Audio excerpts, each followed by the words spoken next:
parent can tell you that from the moment your child is born, there are certain things that you worry about. From is her stomach ache something more serious to who your children's friends are. And there's always one mom in the bunch who has to out-worry the rest. Yes. So what is all this obsessing doing to your kids? Kara Corden is the health director at Parents Magazine, and she wrote all about this. And Dr. Janet Taylor. I like her a lot. Yes, a psychiatrist. Hi, ladies. Hello, ladies. Hi. Welcome to you, your first time with us. So the genesis of this article is kind of an interesting concept, that moms trying to out-worry each other. Yeah, I mean, I was finding that I was having a lot of conversations with moms who were telling me they were too worried to let their kids do things that my kids were doing, like what? going on a certain carnival ride or me dropping them off at a birthday party and then leaving.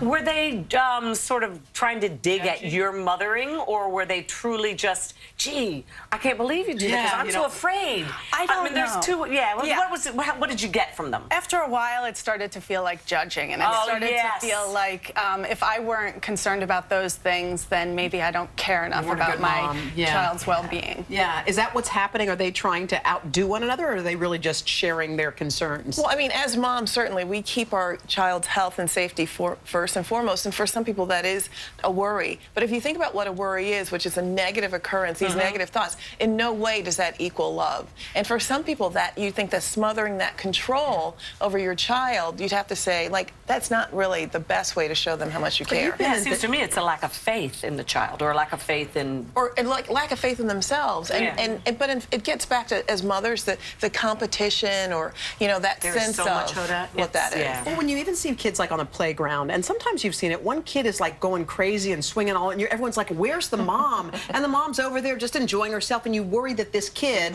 and I get that way, if I'm at the beach and I see a kid swimming, I'm always on the lookout, like, is the mom around, and why don't they seem to care, and why are we all having to feel responsible for this child? Yeah, I mean, I think every parent worries. I certainly have fears. I'm not anti-worrying, and at my job, you know, it is my job to know every bad thing that could happen to a child, but at a certain point, you have to do your research, you have to, you know, take precautions, say your prayers, and then you have to just, you know, let it go and hope that you can let your kid lead a normal life and not let your fears impact them. Isn't that the whole point of parenthood, is that you're supposed to raise them up in such a way that you then let them fly the coop, leave the nest, and you can't be holding on to them. They will fall if you're hanging on. They can't.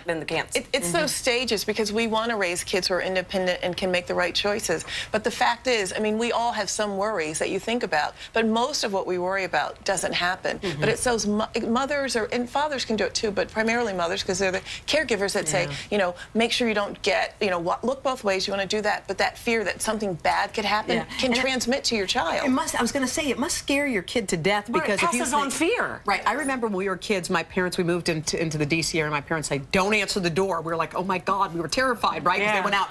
And then we heard someone ring the doorbell, so we went to the intercom, and we were going, who is it? Who is it? And they were Christmas carolers. We could hear singing. We were like, who is it? We were like, totally. But they made us crazy afraid. You know, that's the danger, isn't it?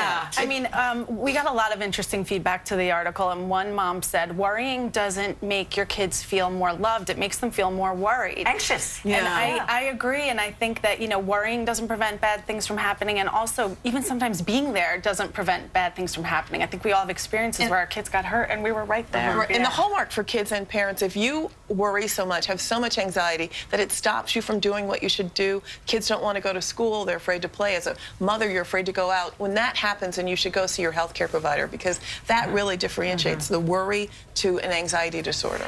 Is that what a helicopter parent is? Is that the term that comes? Well, helicopter parents are more into control, and you know, if the kid gets a B, they're swooping in, talking to the teacher about getting an A. And so, yes, they may be worried about how their kid's going to be perceived, but they really want to control every aspect of their child's life. Sometimes when you meet a person and you meet their mother, and you meet their mother, you understand this one's a worry ward over everything. It's going to rain. Don't forget this. You look like you're getting a cold, blah, blah, blah. And the mom's, you know, you can see that it's one of those generational things that keeps going. And yet, my sister has a daughter, and I've got the 2 kids, and my brother, and we're all so different in the way we parent. Oh, completely. interesting. My sister's the worrier. Really? About everything. And parenting styles are different. And so it's not to label parents who maybe do want to spend more time with their child or are more controlling, but just to know the impact that it may have on other parents. And just because your styles are different doesn't make you a bad mother. Exactly. So you don't think you're just fine, sweetie. You come back and see us again, okay, Caroline? Thank you. Thank you. Thanks, Janet. All right, the video inspired